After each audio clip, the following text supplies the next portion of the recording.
Why poor countries stay poor. The debt cycle revealed, imagine waking up to learn that your country never truly controlled its own future. That every bridge built, every imported fuel shipment, every budget announcement, every so-called rescue package, even every economic crisis, was shaped by an invisible loop of debt designed long before you were born. And what if I told you this loop wasn't a mistake, but a system carefully engineered to look like help while quietly ensuring dependency? Tonight, we're uncovering a financial mechanism that most people have never heard of. Yet it decides which nations grow, which collapse, and which stay forever stuck in the middle. It is the undisclosed debt cycle, an arrangement so embedded into global finance that escaping it has become harder than entering it. To understand how this cycle began, we need to go back far, back to the mid-20th century. The world had just survived the ashes of World War II.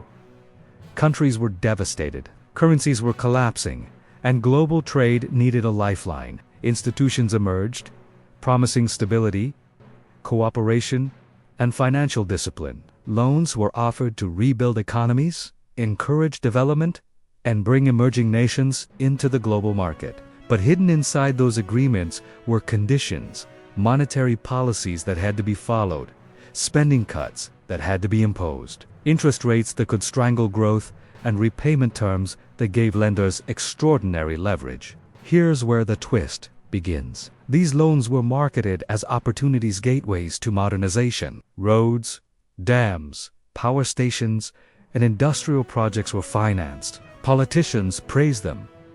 Citizens saw progress. But very few understood that the borrowing wasn't just for development. It also created dependence on international creditors, because the interest on these loans didn't simply repay what was borrowed over time. It transformed into a permanent financial pipeline flowing outward. The origins of the cycle were simple.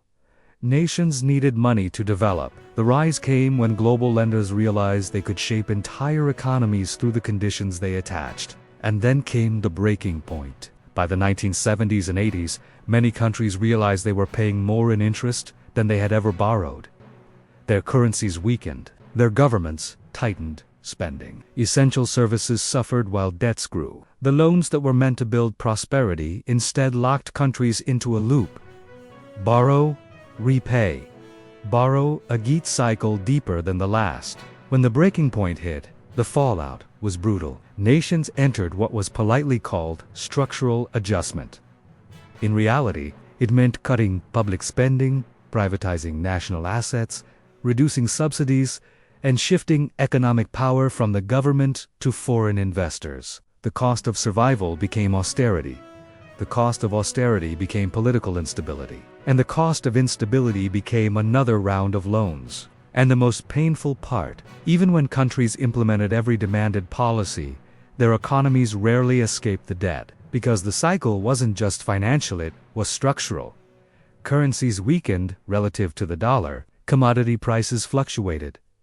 Export earnings dropped, debts stayed denominated in stronger currencies, making them impossible to pay off without new borrowing. It was a treadmill disguised as a lifeline. Attempts to fix the system repeatedly failed because the fixes came from the same institutions that created the dependencies. Debt forgiveness programs barely touched the principle.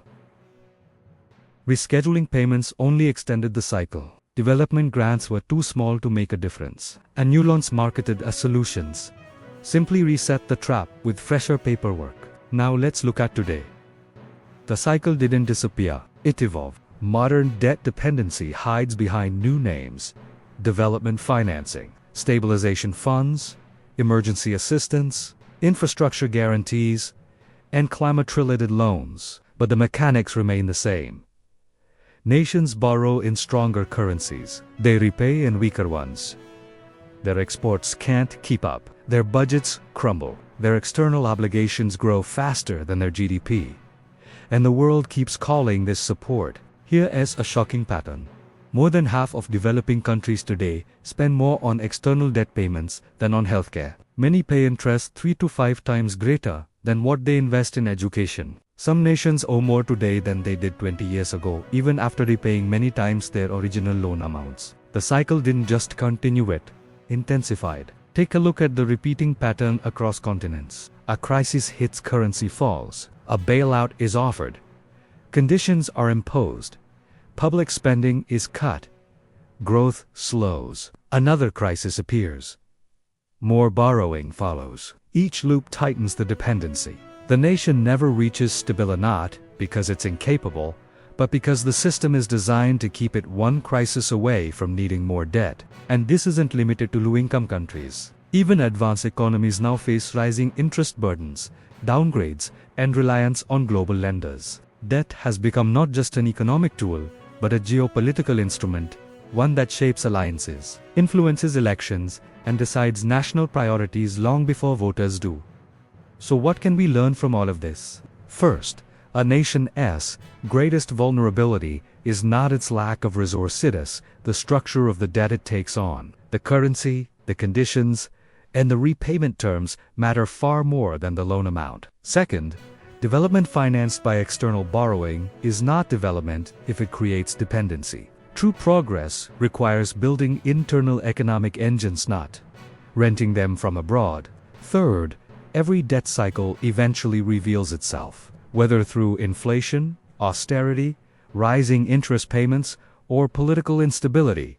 The consequences cannot stay hidden forever. But here is the open-ended question.